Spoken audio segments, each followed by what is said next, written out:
Selamat malam semuanya, berjumpa lagi dengan saya, si Kay.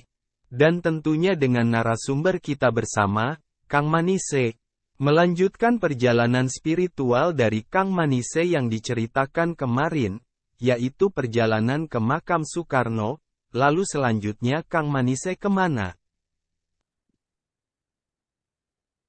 Ya, jadi dalam perjalanan spiritual itu, di hari terakhir perjalanan saya mampir ke tempat pamuksan dari Prabu Mapanji Joyoboyo, yaitu salah satu raja di Kerajaan Kediri. Wow, keren. Cukup jauh juga ya, dari Blitar lanjut ke Kediri. Ngomong-ngomong tentang Prabu Jayabaya, siapa sih beliau, dan bagaimana silsilahnya? Ya, Prabu Sri Jayabaya itu adalah raja keempat dari Kerajaan Kediri yang berkuasa sekitar tahun 1135 Masehi hingga 1157 Masehi. Raja ini bergelar Sri Maharaja Sang Mapanji Jayabaya Sri Warneswara Madusudana Awatara Nindita Sutrisingha Parakrama Utunggadewa. Nah, Prabu Jayabaya ini adalah anak turun dari Prabu Airlangga. Jadi di mana Prabu Airlangga berkuasa di Kerajaan Medangkamulan.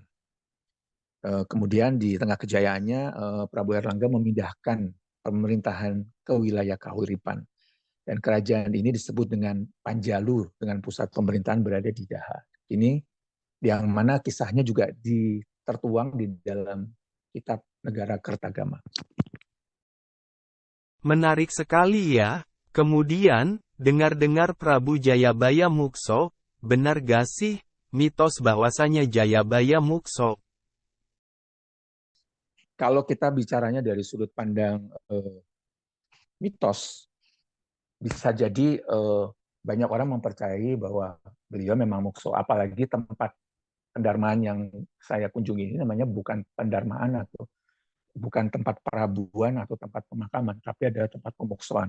Berarti bahwa memang tempat itulah di mana Prabu Jayabaya mengalami mukso. Mukso itu maksudnya apa? Mukso itu maksudnya adalah beliau bersatu dengan penciptanya dan kemudian hilang tanpa meninggalkan satupun bagian dari jasadnya. Itu sebabnya di tempat pemuksoan ini ditemukan bahwa ada satu tempat di mana Prabu Jayabaya menempatkan mahkotanya dan kemudian menanggalkan jubah kerajaannya untuk kemudian ketika beliau dalam kondisi benar-benar suci bersih, beliau mengalami mukso. Sebenarnya fenomena mukso ini sebenarnya menarik kalau kita kaji secara keilmuan, terutama dalam kuantum fisik ya, bahwa ketika seluruh jasad dalam diri kita bervibrasi dalam vibrasi yang sangat-sangat tinggi, vibrasi yang tinggi ini getarannya akan sedemikian rupa sehingga akhirnya seluruh molekul dalam tubuh kita akan mengalami yang namanya transcending. Kalau pernah nonton film Lucy, ya di situ digambarkan bahwa tokoh Lucy ini mengkonsumsi di luar kemauannya, mengkonsumsi sebuah zat yang sangat-sangat dalam jumlah volume yang sangat besar yang mengakibatkan akhirnya vibrasi dalam tubuhnya mengalami lonjakan yang luar biasa besar, sehingga karena begitu besarnya vibrasi dan frekuensi itu, sehingga jasadnya sudah tidak mampu lagi untuk menampung atau menanggung beban vibrasi itu, sehingga akhirnya jasadnya mengalami penguraian gitu ya, mengalami penguraian sehingga kembali ke alam semesta, kurang lebih seperti itu. Semakin menarik nih. Di Kediri sana, konon juga ada peninggalan sejarah yang katanya penuh teka-teki, yaitu situs Setono Gedong. Mungkin Kang Manise bisa menjelaskan tempat apa itu ya? Setono Gedong ini sebenarnya adalah sebuah komplek pemakaman ya, para Dara Biru, para pangeran, ningrat dari Kerajaan Kediri. Jadi ini sebenarnya sebuah pemakaman. Jadi seperti kalau di Tulungagung juga ada namanya Astono Gedong, di mana menurut hikayat dan cerita yang saya dengar di situ terdapat makam dari Syekh Maghribi dan juga Damar Wulan. Jadi Sentono Gedong ini adalah sebuah komplek pemakaman yang letaknya berada persis di depan Hotel Surya di Kota Kediri. Di mana yang menarik di situ adalah terdapat salah satu makam seorang ulama yang hidup 1000 tahun yang lalu bernama Syekh Samsudin Al-Wasil, yang konon adalah guru yang mengajarkan Prabu Jayabaya mengenai keilmuan ilmu falak, yaitu ilmu perbintangan. Seperti itu. Oke. Mendengar nama Jayabaya, juga tidak bisa dipisahkan dari Serat Jangka Jayabaya. Sebenarnya apa itu Serat Jangka Jayabaya? Jangka Jayabaya adalah sebuah kumpulan ramalan yang diramalkan oleh Prabu Jayabaya.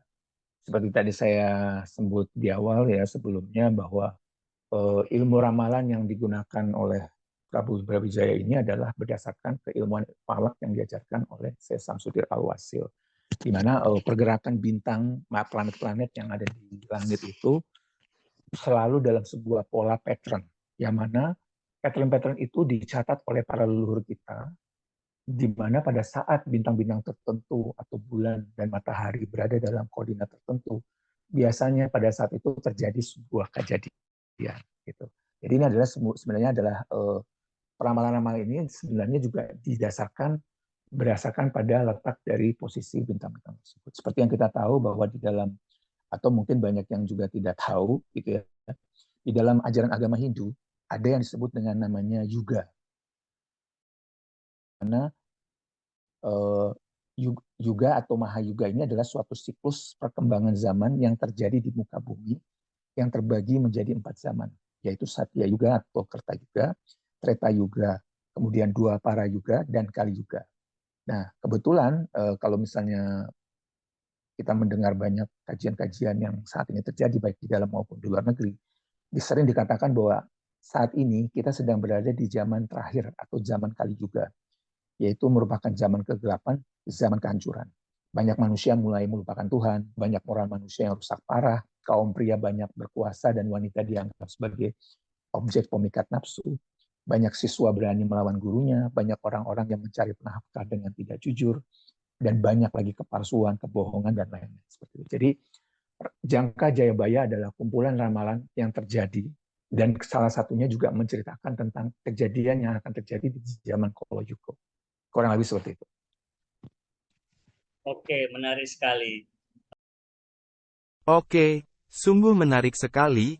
Kita nantikan perjalanan Kang Manise berikutnya, untuk kita bahas di podcast CSL lagi. Sekali lagi terima kasih ceritanya Kang Manise.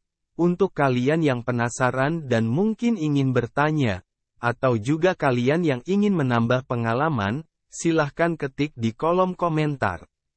Terima kasih semuanya, selamat malam.